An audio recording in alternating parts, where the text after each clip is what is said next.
somehow we feel that if men turn their minds toward the fields of peace, as they have toward the fields of transportation, communication, or aviation, wars would soon be as old-fashioned as the horse and buggy days. We hate war. We know that in war it's the common man who does the pain, the suffering, the dying.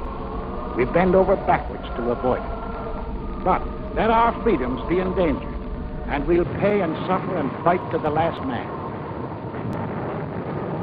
That is the way of living for which we fight today. In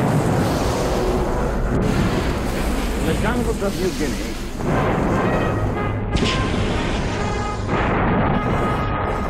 on the barren shores of the Aleutian, in the tropic heat of the Pacific Islands,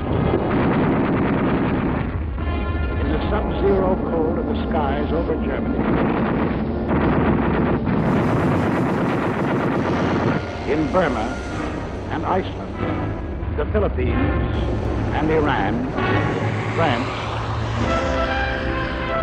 in China and Italy, Americans fighting. Fighting over an area extending 7/8 of the way around the world.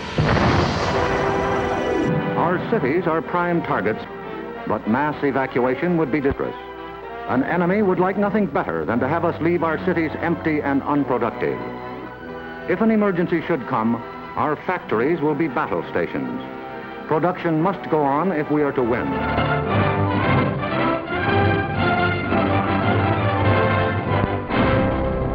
We have the national defenses to intercept an enemy, and we all form a team to help each other through emergencies.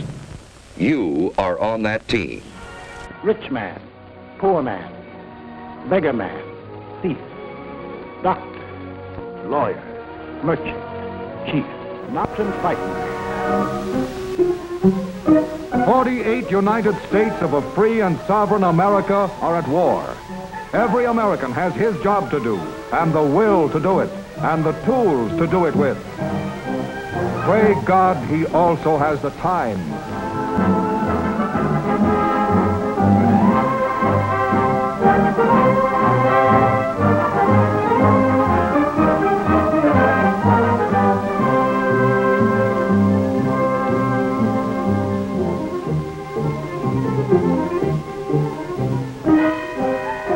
All the scientific devices of chronology are machines manufacturing time. The tool that in our hands means victory. And our hands must be as relentless as the hands of our clocks. They cannot afford to be less. Men from the green hills of New England, the sun-baked plains of the Middle West, the cotton fields of the South, the teeming factories of Detroit, Los Angeles, the endless stretching distances of the Southwest, men hills and from the plains, from the villages and from the cities. Nothing can come up over the weekend. Besides, I've got an important engagement with a couple of guys. Our offices and homes will also be posts of duty, not to be deserted. Yet 2 years ago, many had never fired a gun or seen the ocean or been off the ground. Americans, fighting for their country while half a world away from it, fighting for their country, and for more than their country, fighting for an idea. The idea bigger than the country. Without the idea, the country might have remained only a wilderness. Without the country, the idea might have remained only a dream.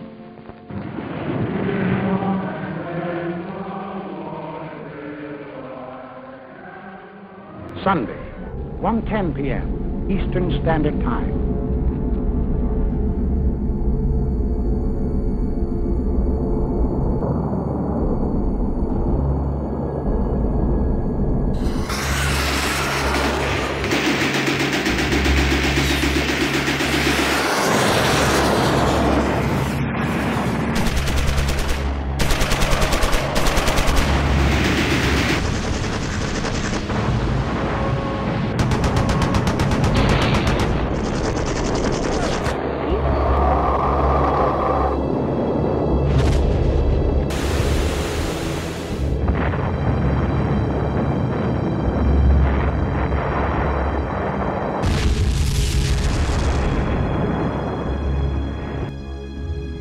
p.m.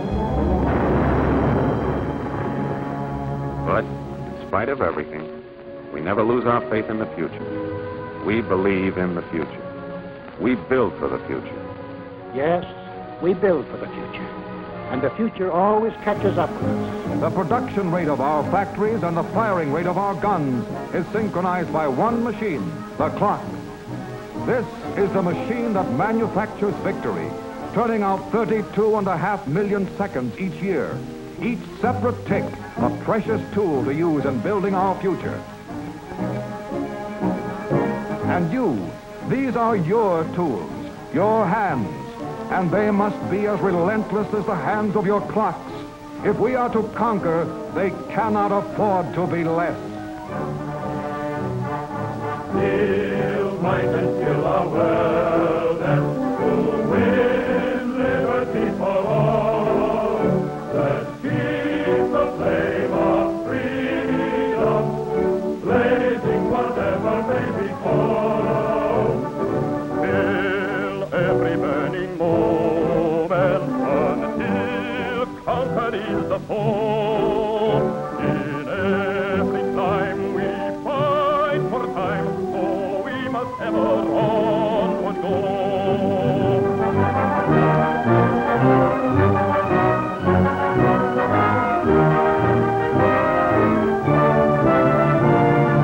You in the field and farmland, and you in the factory, will hurt us to make men free.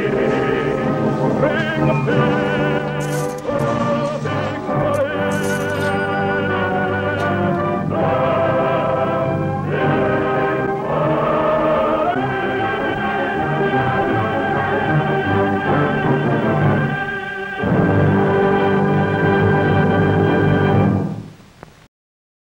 Some people call this a war.